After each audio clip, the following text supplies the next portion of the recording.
बड़ा फायदा भारत जोड़ो यात्रा के दौरान देखने को मिला है।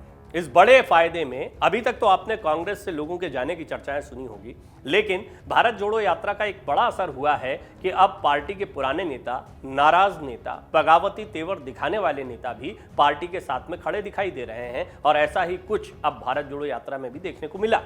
कांग्रेस पार्टी के राष्ट्रीय अध्यक्ष का चुनाव खत्म होते ही पूरी कांग्रेस एकजुट होती दिखाई दे रही है। भारत जोड़ो यात्रा से राहुल गांधी ने असंतुष्टों को भी जोड़ा है, ये कहना गलत नहीं होगा। कांग्रेस के पूर्व अध्यक्ष राहुल गांधी की भारत जोड़ो यात्रा इस समय तेलंगाना में चल रही है।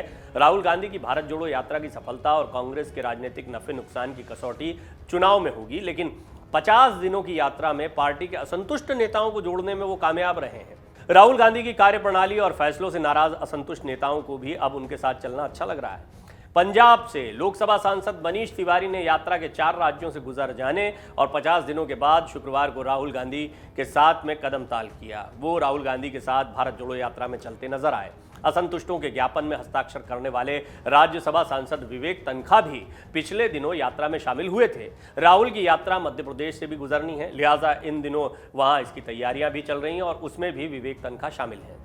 कांग्रेस में संगठनात्मक चुनाव की मांग करने वालों में मनीष तिवारी शामिल थे। उन्होंने खुलकर सोशल मीडिया पर बल्कि ये कहा था कि जितने लोग वोट कर रहे हैं उनकी लिस्ट जो है वो सार्वजनिक की जानी चाहिए थी। उन्होंने मल्लिकार्जुन खड़गे के नामांकन पत्र पर बतौर प्रस्तावक हस्ताक्षर भी किए थे। इसके बाद ही इस बात के कयास लगाए जा रहे थे कि नया अध्यक्ष मिलते ही कांग्रेस के कथित G23 की नाराजगी दूर हो चुकी है। तेलंगाना के कई नेता भी इस यात्रा में शामिल हो चुके हैं। तेलंगाना बहुत ही महत्वपूर्ण राज्य है। कर्नाटक के बाद में तेलंगाना भी एक ऐसा राज्य है जहां पर कांग्रेस अपनी खोई हुई ताकत को वापस पाना चाहती है। तेलंगाना में चल रही भारत जोड़ो यात्रा में विभिन्न राज्यों के कांग्रेस नेता शुक्रवार को पार्टी नेता राहुल गांधी के साथ शामिल हुए। यात्रा में हिस्सा लेने वाले नेताओं में ओडिशा के पूर्व केंद्रीय मंत्री भक्त चरण दास और मध्य प्रदेश के चीतू पटवारी शामिल थे। एआईसीसी महासचिव जयराम रमेश ने कहा कि ये एक मिनी भारत जोड़ो यात्रा थी जिसमें विभिन्न राज्यों के नेता गांधी के साथ चलने के लिए आ रहे थे। रमेश ने कहा कि तेलंगाना में यात्रा के दौरान राहुल गांधी के साथ चलने के लिए त्रिपुरा, राजस्थान, पंजाब, ओडिशा, कर्नाटक, तमिलनाडु, गोवा और मध्य प्रदेश के नेता शामिल हुए। राहुल गांधी के नेतृत्व वाली भारत जोड़ो यात्रा तेलंगाना के नारायणपेट जिले के येलिंगंदला से फिर से शुरू हुई है। 7 नवंबर को महाराष्ट्र में प्रवेश करने से पहले यात्रा तेलंगाना के 9 लोकसभा और 19 विधानसभा क्षेत्रों से गुजरते हुए कुल 375 किलोमीटर की दूरी तय करेगी। 4 नवंबर को यात्रा एक दिन का विराम लेगी। भारत जोड़ो यात्रा के दौरान राहुल खेल, व्यवसाय और मनोरंजन क्षेत्र की हस्तियों के साथ साथ विभिन्न समुदायों के बुद्धिजीवियों और नेताओं से मुलाकात कर रहे हैं। तेलंगाना प्रदेश कांग्रेस कमेटी के सदस्यों ने कहा कि राहुल पूरे तेलंगाना में प्रार्थना स्थलों, मस्जिदों और मंदिरों का दौरा कर वहां पूजा अर्चना करेंगे। लेकिन सबसे बड़ी कामयाबी यह है कि कई असंतुष्ट नेताओं को राहुल गांधी अपने साथ जोड़ने में कामयाब हो रहे हैं। मनीष तिवारी एक ऐसा ही नाम था। ये कहा जा रहा था कि क्या वो गुलाम नबी आजाद और कपिल सिब्बल की राह पर चलेंगे।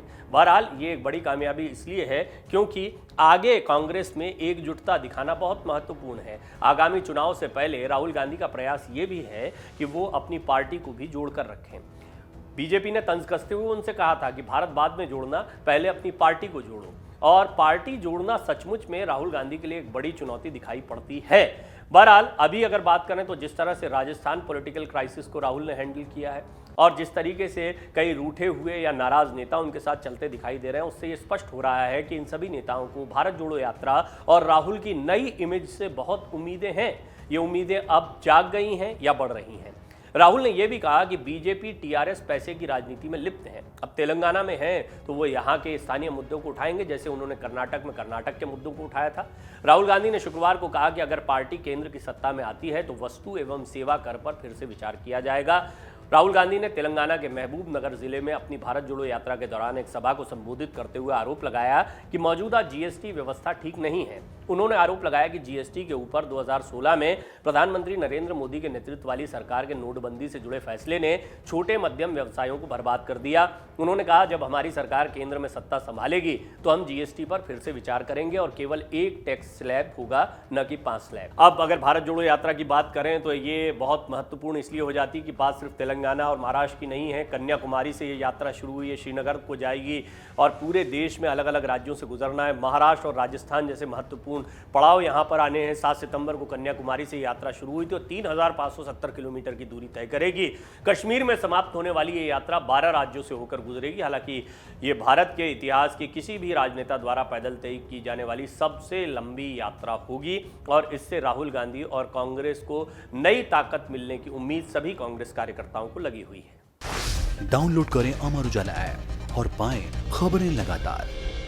अगर आप ये वीडियो YouTube पर देख रहे हैं तो हमारे चैनल को सब्सक्राइब करें और बेल आइकन को दबाना ना भूलें। अगर आप Facebook पर ये वीडियो देख रहे हैं तो हमारे पेज को लाइक करें।